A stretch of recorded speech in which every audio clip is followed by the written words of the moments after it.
आज हम बात करेंगे Ohm's law. Basically Ohm's law आपका बहुत ज़्यादा इम्पॉर्टेंट है इस चैप्टर में। And what is this law? This law gives relation between electric current that we have studied in the first lecture and potential difference, that was the lecture number 02. So जो students ने 01 and 02 lecture नहीं देखे हैं उनका link description में, please go through those lecture and then come back to this lecture, because उसके बिना ohms law आपको समझ में नहीं आएगा। सो ये एक्चुअल में ओम्स लॉ आपको रिलेशन बताता है, what is the relation between जो इलेक्ट्रिक करंट आपका फ्लो हो रहा है in a circuit with respect to the potential difference in the applied in the circuit. So there is a very good example of this Ohm's law with respect to your activity, which is given in your NCERT book, which is activity 12.1. We will try to go through this activity using a simulations. Okay, so what is Ohm's law? To derive the relationship between electric current and potential difference, what we do in this activity is we are having a potential difference applied by a battery यहाँ पे आपका 1.5 volt है। इस battery की voltage अपन हर step में increase करते जाएंगे। As you can see in your NCERT book also 1.5 volt की बैटरी को यूज़ किया गया है और इसी वोल्टेज को अपन स्टेप बाय स्टेप इंक्रीज करते जाएंगे और रीडिंग्स लेते जाएंगे। तो फर्स्ट ऑफ ऑल मैं आपको एक्सप्लेन करता हूँ ये circuit. This is my battery, these are the connecting wires and this is a resistor which is the XY shown in your book. This is the voltmeter connected across the two ends. These are the two ends of the voltmeter जहाँ पे मुझे potential difference find out करना है। मुझे इस register के across, this is a wire, nichrome wire, उसके across मुझे क्या फाइंड आउट करना है? वोल्टेज कितना पोटेंशियल ड्रॉप है। तो ये आपका voltmeter. This is my ammeter which is connected in series. This is a switch on and off and these are all are my connecting wires. Basically हमको यहाँ पे वोल्टेज और current की readings लेनी है with respect to the values, जहाँ पे अपन यहाँ पे जो ये बैटरी है इसका वोल्टेज अपन इंक्रीज करते जाएंगे बाय इंक्रीजिंग 1.5 वोल्ट। अभी इसका वोल्टेज है 1.5 वोल्ट, ठीक है। तो ये आपको एक बार टेबल देख लेते हैं। यहाँ पे आपको क्या करना है, number of cells used in this circuit, here the cell used is of 1.5 volt. Then we have to current through the nichrome wire, that is the resistor. यहाँ पे करंट अपन का जो एमीटर लगाया वहाँ से जो रीडिंग्स आएगी वो we have to write down here. Potential difference across the nichrome wire, जो वोल्ट मीटर लगाया है उसके अंदर जो रीडिंग्स आएगी वो यहाँ पे नोट डाउन करनी है। एंड देन वोल्ट पर एम्पियर मीन्स वोल्टेज जो आपका आया है डिवाइड बाय एम्पियर, वो अपन को यहाँ पे नोट डाउन करना है। ऐसी 4 रीडिंग्स अपन को लेनी है। So let us start with the activity via simulations. So first of all I have a voltage of 1.5 volt and right now the values are 0 and 0 because the switch is open. Now I am closing the switch. Now look at the readings in the voltmeter and ammeter. Voltage में कितनी reading आ रही है? 1.5 volt और current भी कितना आ रहा है? 0.15 ampere. तो फर्स्ट रीडिंग्स आ गई अपने पास। तो first readings we will try to write it down here. Current कितना है? 0.15 ampere and potential difference is 1.5 volt. As you can see 0.15 ampere is the ammeter reading and 1.5 volt is the voltage reading. Now I have to, what I have to do is I have to just wait, okay, what I have to do now is I have to increase the voltage to one. I have to add one more cell. This is of 1.5 volt. I have to add one more cell, so I am increasing the voltage to adding 1.5. So 1.5 plus 1.5 is 3 volt. Now look at the readings again. Switch is off. Now switch is closed. Now current is how much? 0.3 ampere and voltage is how much? 3 volt. So note it down. 3 volt is my potential difference across the wire and current is how much? 0.3 ampere. So 0.3 ampere is my current. Similarly, in the same manner, I have to take 2 more readings. So I am increasing once again. Plus 1.5, 3 plus 1.5 is how much? 4.5 volt. Now look at the readings again. Ammeter में आ रहा है आपका 0.45. Note it down. Ammeter में आ रहा है आपका 0.45 ampere and here it is 4.5 volt. Now again last again increasing by 1.5 volt. So I get 4.5 plus 1.5 which is 6 volt. Now read the readings in the ammeter and voltmeter. 0.6 ampere in ammeter and 6 volt in voltmeter. So note it down, 0.6 and 6 volt. So 0.6 ampere and 6 volt. Now I have noted down all the readings. Now you have to calculate the ratio of, that is potential difference upon current. तो potential difference upon current की calculation करो. 1.5 divided by 0.15. So what will be the value? This 10 goes here, ये 100 ऊपर, ये आपका हो गया 150 upon 15. So which is 10. So this is 10. Again for the same, that is 3 divided by 0.3 which is again 10. 4.5 divided by 0.45 which is again 10 and this is again 10. 0.6 divided by 6. Now you can see here the value of V by I is same in all the cases. V by I का जो ratio आया है वो हर readings में क्या है? Same है. यही रिलेशनशिप आपका ओम्स लॉ देता है. That is the relationship, that is the ratio of potential difference across the current is always a constant value. It means यहां से ओम्स लॉ अपन यहां पे डिराइव कर सकते हैं. What is the Ohm's law? Ohm's law states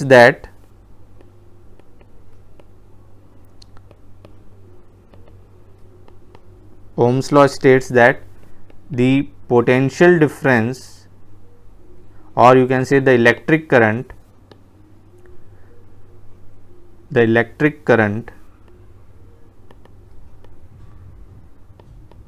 is directly proportional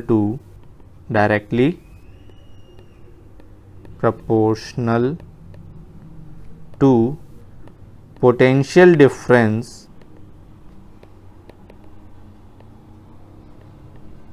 applied across the ends. यहाँ पे दो एंड्स कौन से थे? जो वायर अपन ने लिया था निक्रोम वायर, तो उस दो एंड्स पे जो इलेक्ट्रिक करंट था वो प्रोपोर्शनल था पोटेंशियल डिफरेंस के. For example mathematically potential difference is directly proportional to electric current. This is the symbol of directly proportional, यानी potential difference and electric current आपस में कैसे हैं? डायरेक्टली प्रोपोर्शनल है. और वो रीडिंग से भी पता चल रहा है. जब 1.5 वोल्ट था तो करंट कितना था? 0.15 एम्पियर. अब देखो वोल्टेज को मैंने क्या किया है, look at the readings. 1.5 into 2, यानी वोल्टेज को मैंने जस्ट डबल किया है, तो करंट भी देखो जो पहले था उसका जस्ट डबल हो गया है. दिस शोज दैट इन दोनों के बीच में रिलेशन कैसा है? Directly proportional. यानी एक की वैल्यू आप डबल करोगे तो दूसरे की वैल्यू भी डबल हो जाएगी. जैसे 1.5 इंटू 3 करते हैं तो 4.5 वोल्ट आता है, यानी इंटू 3 किया अपन ने, वैसे ही करंट भी इंटू 3 हो जाएगा. तो 0.15 इंटू 3 कितना हुआ? 0.45 एम्पियर। 1.5 और 6 वोल्ट कितना गया इंटू 4 टाइम्स, तो 0.15 इंटू 4 टाइम्स करो तो आपके पास 0.6 एम्पियर आ जाएगा। यानी जितना पोटेंशियल डिफरेंस आप इंक्रीज करोगे उतना ही आपका इलेक्ट्रिक करंट भी क्या होगा, इंक्रीज होगा। But remember one thing you have to note it down here is that it is only and only possible when your temperature remains constant. अगर आपने सिर्फ ये स्टेटमेंट लिखा है जो अभी मैंने लिखा हुआ है, ये इनकम्प्लीट है। आपको यहां मेंशन करना है provided the temperature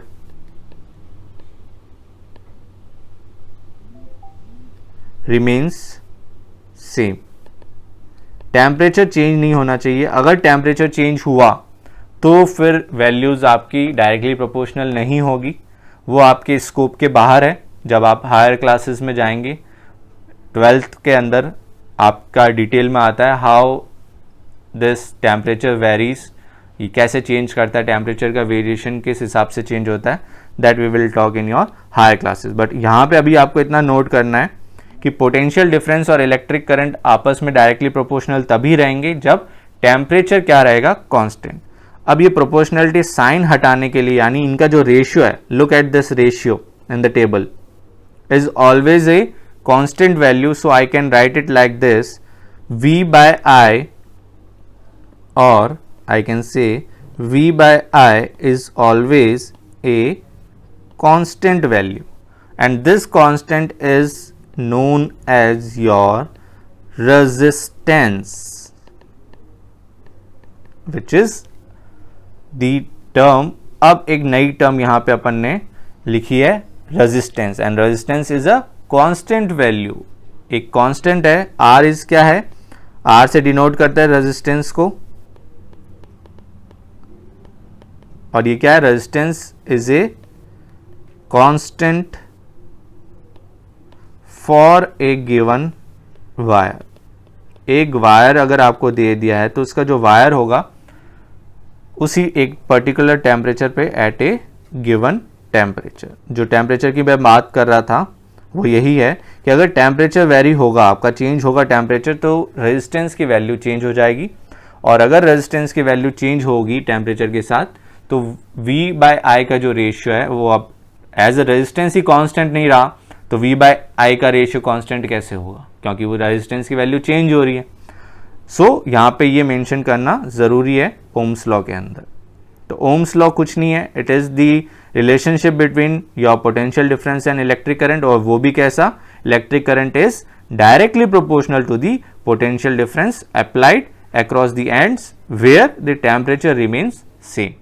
So this equation we get it V by I equals to R, or simply what you have to remember is V equals to IR. This is the basic equation which we will use more and more in this chapter. So this is the most important equation. V is your potential difference, I is your current, and R is your resistance. And resistance को कैसे define करेंगे, right now resistance क्या है, it is a property of a conductor to resist the flow of charge, to resist the flow of charge through wire. ये एक property है किसी भी कंडक्टर की। देखो किसी भी कंडक्टर में चार्ज अपने आप फ्लो नहीं होता, कुछ तो उसको रेजिस्टेंस फ्लो होता ही है, और वो जो रेजिस्ट जो कर रहा है, उसको जो अपोज कर रहा है, उसी को क्या कहते हैं, रेजिस्टेंस। तो ये हर मटेरियल की प्रॉपर्टी होती है कि चार्ज जो फ्लो हो रहा है उसको रेजिस्ट करे, जिस डायरेक्शन में चार्ज फ्लो हो रहा है उसको उसके डायरेक्शन में रेजिस्ट, उसके अपोजिट डायरेक्शन में क्या करता है, वो रेजिस्ट करता है, so that charge easily flow ना हो। अब चार्ज इजीली फ्लो क्यों नहीं हो रहा, ये डिपेंड करता है मटेरियल के ऊपर, मटेरियल कैसा है। अगर चार्ज इजी फ्लो हो रहा है then we say it is a conductor, और चार्ज इजीली फ्लो नहीं हो रहा है, दैट इज पुअर कंडक्टर, और चार्ज एट ऑल फ्री हो ही नहीं रहा, बहुत ज़्यादा रेजिस्टेंस है, then we say it is an insulator. वो अभी अपन नोट डाउन कर लेंगे, but right now what is resistance? Resistance is a property of a conductor to resist the flow of charge through wire, उसको जाने नहीं दे रहा है, वो जो प्रॉपर्टी है that is your resistance. And now the SI unit, हर चीज की यूनिट होती है फिजिक्स में, तो SI unit of resistance is ohm. It is after the German physicist जिन्होंने ये रिलेशन दिया था, उन्हीं के नाम पे है, जॉर्ज साइमन ओम, और उन्हीं के नाम पे ये यूनिट है, that is OHM, ohm. S का सिंबल है Greek symbol, this is the symbol of resistance. So SI unit it is ohm. And similarly question आपके एग्जाम में आता है, डिफाइन 1 ओम। जैसे डिफाइन 1 एम्पियर किया था, 1 वोल्ट किया था, वैसे ही 1 ओम। तो 1 ओम क्या हो जाएगा? कुछ नहीं, 1 ओम इज 1 वोल्ट पर 1 ampere, because we have the relation R equals to V by I, and V and I we know that potential difference की unit volt and current की ampere. So how will you define 1 ohm? 1 ohm is defined as if the potential difference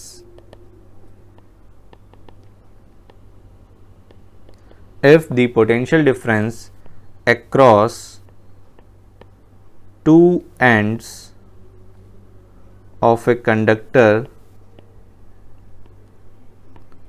is 1 volt and the current through it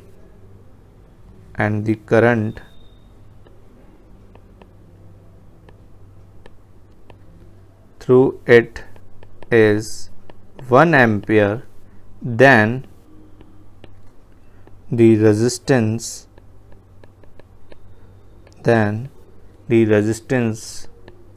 R of the conductor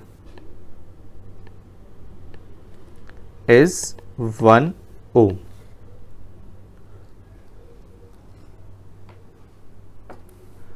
So if the potential difference across two ends of a conductor is 1 volt, तो जो current, और current कितना हो 1 ampere, तो जो resistance होगा conductor का वो किसके इक्विवेलेंट होगा? 1 ओम के। अब यहां पे एक पॉइंट और डिस्कस कर लेते हैं। अगर if, note point, if potential difference is constant, यानी I am not changing the potential difference, that is potential difference कौन प्रोवाइड करता है सर्किट में? सेल। तो सेल का जो वैल्यू है पोटेंशियल डिफरेंस है, जो वोल्ट है, वो मैं चेंज नहीं कर रहा, then how current and resistance are inter related? क्या आप बता सकते हैं? अगर पोटेंशियल डिफरेंस की वैल्यू चेंज नहीं कर रहा, using Ohm's law V equals to IR, now V is constant. अगर V कांस्टेंट है तो देखो I और R में क्या रिलेशन होगा, अभी देखते हैं। सेम वही है। अब देखो यहां पे जो वोल्ट है, जैसे 6 वोल्ट है, now I am not changing the value of 6 volt, I am changing the value of resistance. देखो रेजिस्टेंस अभी कितना शो हो रहा है? 10 ओम शो हो रहा है, यहां पे एकदम बॉटम पे 10 ओम है। Now I am increasing the resistance, you have to look after the value of current. I am just replacing the, so you don't get confused. Now look at the values at the current. अभी कितनी है? 0.6 ampere है, और resistance कितना है? 10 ओम। Voltage कितना है? 6 volt. इसको मैं चेंज नहीं कर रहा, वोल्टेज 6 है तो 6 ही है। नाउ रेजिस्टेंस की वैल्यू मैं इंक्रीज कर रहा हूं, आपको ऑब्जर्व करना है करंट की वैल्यू में कितना चेंज आ रहा है। I am constantly increasing the value of resistance. देखो वैल्यू कम होती जा रही है करंट की, यानी अगर मैं चेंज कर रहा हूं रेजिस्टेंस तो वैल्यू करंट की कैसी होती जा रही है? चेंज हो रही है। अगर रेजिस्टेंस इंक्रीज हो रहा है तो वैल्यू करंट की डिक्रीज हो रही है। अब मैं रेजिस्टेंस को डिक्रीज कर रहा हूं, करंट की वैल्यू देखो इंक्रीज हो रही है, 0.1 2 3 4 5 6 and so on. So they are inversely proportional to each other. if V is constant, then I is inversely proportional to resistance. This is the symbol of inversely proportional. It means that is, if resistance of the circuit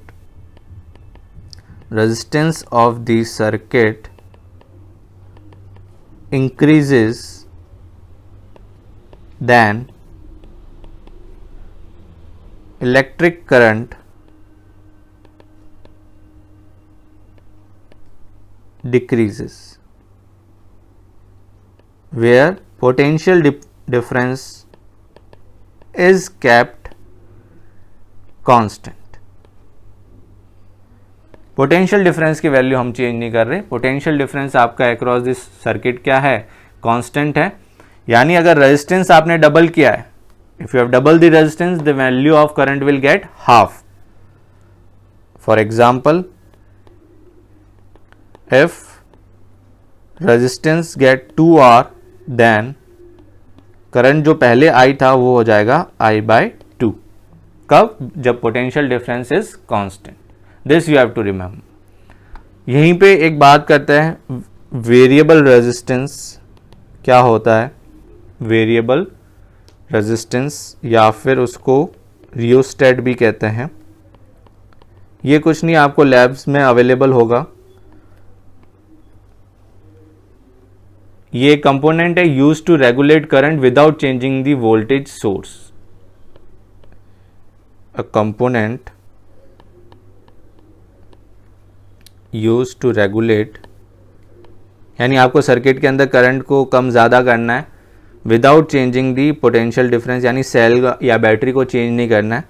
a component use to regulate current without changing, यानी आपको battery या cell replace करने की ज़रूरत नहीं है, without changing दी voltage.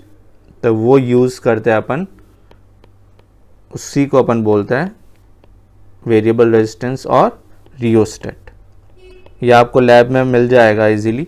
आप slide करोगे आगे पीछे उसको, तो उसकी रेजिस्टेंस इंक्रीज और डिक्रीज होता जाता है, और रेजिस्टेंस इंक्रीज और डिक्रीज हो रहा है तो करंट भी सर्किट के अंदर चेंज होगा. तो वो होता है आपका वेरिएबल रेजिस्टेंस. अब जो रेजिस्टेंस है उसके बारे में एक चीज और ध्यान रखते हैं, that is your activity in the NCERT given. देखो एक्टिविटी बहुत इंपॉर्टेंट होती है, तभी फील आता है फिजिक्स में. एक्टिविटी 12.2 क्या कहती है. यहां पे देखो एक सर्किट है, मैं आपको एक्सप्लेन करता हूं. This is the activity 12.2. इसके अंदर क्या है, let us find out. Circuit पहले देखते क्या है. ये एक बैटरी है, मैंने फिक्स कर रखा है इसको, लेट अस से 5, जैसे आपके एनसीईआरटी के अंदर 4 ड्राई सेल्स है ऑफ 1.5 वोल्ट. तो 1.5 वोल्ट के 4 सेल है, तो टोटल वोल्टेज कितना हो गया, 1.5 इंटू 4, दैट इज 6 वोल्ट. तो मैंने 6 वोल्ट की बैटरी यहाँ रखी है. ये स्विच है मेरा, स्विच अभी, और ये मेरा यहाँ पे एमीटर लगा रखा है मैंने. Now this is an opening. अब यहाँ पे मैं 3 चीजें लगाऊंगा. One is your nichrome wire. This is my nichrome wire. This is a 10 watt bulb जो कि colored है और इस पे zigzag line है. And this is a torch bulb, यानी ये कोई हल्का सा LED बल्ब है, छोटा बल्ब है. ये मेरा 10 watt का बल्ब है और ये मेरा nichrome wire. Now the activity is saying 1 by 1 इस सर्किट के अंदर ये जो गैप है, this is your gap XY. इस गैप के अंदर आपको तीनों को कनेक्ट करना है 1 by 1. And you have to measure the value of current. तो let us do.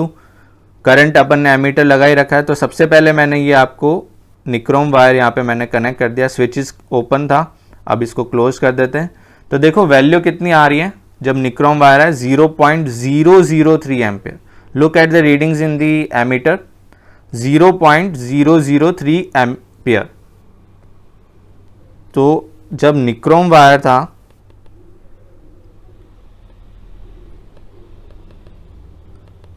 0.003 एम्पियर. ठीक है, इसका स्क्रीनशॉट ले लेते हैं ताकि आपको वहाँ पे इजी आ जाए.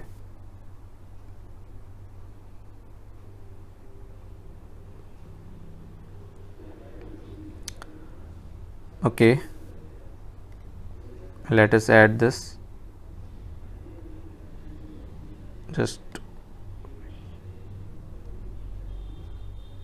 just hold 1 second.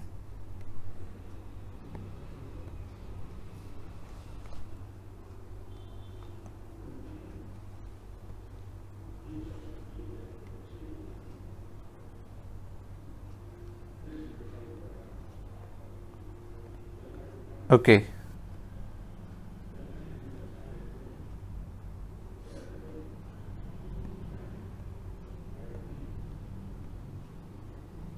So this is my nichrome wire. Fine. This is my XY. ये XY है. यहाँ पे अभी 0.03 एम्पियर रीडिंग आ रही है. This is my 10 watt bulb and this is my torch bulb. Okay. अभी 0.03 एम्पियर है. Now I am changing the component. अब मैं इसको कंपोनेंट चेंज कर रहा हूं. Now I am having a, this is my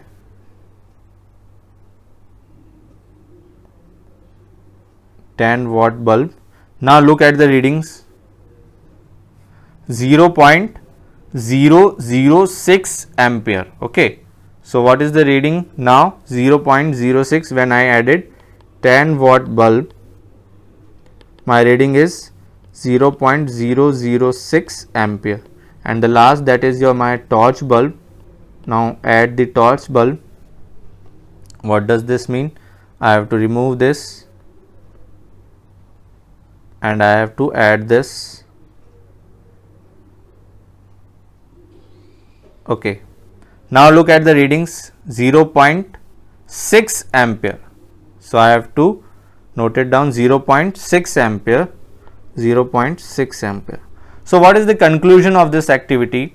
It means it is saying that when I use different components in this circuit, keeping the voltage constant, मैं voltage change नहीं कर रहा, बैटरी का जो volt था वही रखा है मैंने, मैं सिर्फ क्या कर रहा हूँ सर्किट के अंदर कंपोनेंट चेंज कर रहा हूँ. तो कंपोनेंट चेंज करने से वैल्यू क्या चेंज हो रही है? करंट की. और कंपोनेंट चेंज करने का मतलब क्या है? सिंपल से आपने क्या किया, कंपोनेंट चेंज किए. 3 कंपोनेंट, निक्रोम वायर यूज किया, 10 वॉट का बल्ब यूज किया और टॉर्च का बल्ब यूज किया. तो कंपोनेंट चेंज करने से एक्चुअल में क्या चेंज हुआ? Resistance in the circuit gets change. और रेजिस्टेंस चेंज होने से ही करंट की वैल्यू क्या आ रही है? डिफरेंट आ रही है. अब आपको ये समझ में आ रहा होगा रेजिस्टेंस का क्या रोल है सर्किट के. यानी आप जो भी कंपोनेंट अगर यूज कर रहे हो तो उसका कुछ रेजिस्टेंस होगा. कंपोनेंट चेंज किया तो रेजिस्टेंस चेंज हुआ. रेजिस्टेंस चेंज हुआ तो आपकी करंट की वैल्यू भी क्या हो गई? चेंज हो गई. So this is how resistance affect the value of current when your potential difference in the circuit is constant. अब वही बात कर लेते. अब इनमें से by looking at the values of current, can you identify which one is among these, which one is good conductor of electricity, which one is bad and which one is the least? और in other words, किसका resistance ज़्यादा है, किसका resistance कम है और किसका lowest है. तो look at the values now. You can easily find out values. देखो 0.003 सबसे कम है, 0.006 उससे ज़्यादा और 0.6 एम्पियर सबसे ज़्यादा. तो मैं ये कह सकता हूँ रेजिस्टेंस सबसे ज़्यादा किसका है?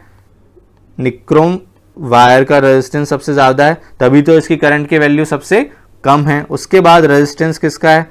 10 वॉट बल्ब का. और उसके बाद रेजिस्टेंस किसका है? टॉर्च बल्ब का.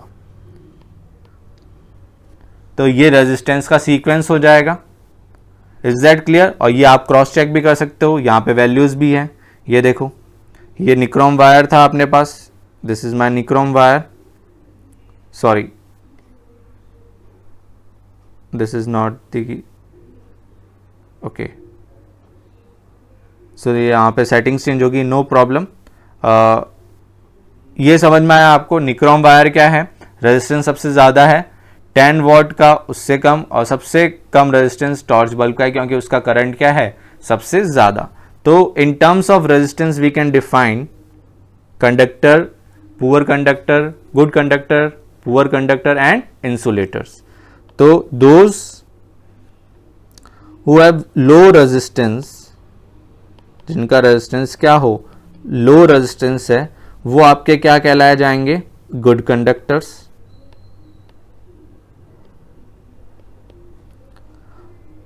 जिनका हाई रेजिस्टेंस है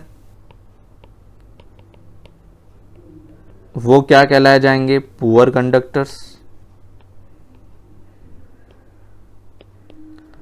और जिनका इवन हाई, इससे भी ज्यादा, बहुत ज्यादा हाई रेजिस्टेंस है, वो क्या हो जाएगा आपका, इंसुलेटर्स. तो इनके कुछ एग्जांपल, जैसे good conductor is your copper, okay, nichrome wire you can say, nickel wire you can say, gold you can say, these all are your good conductor of electricity.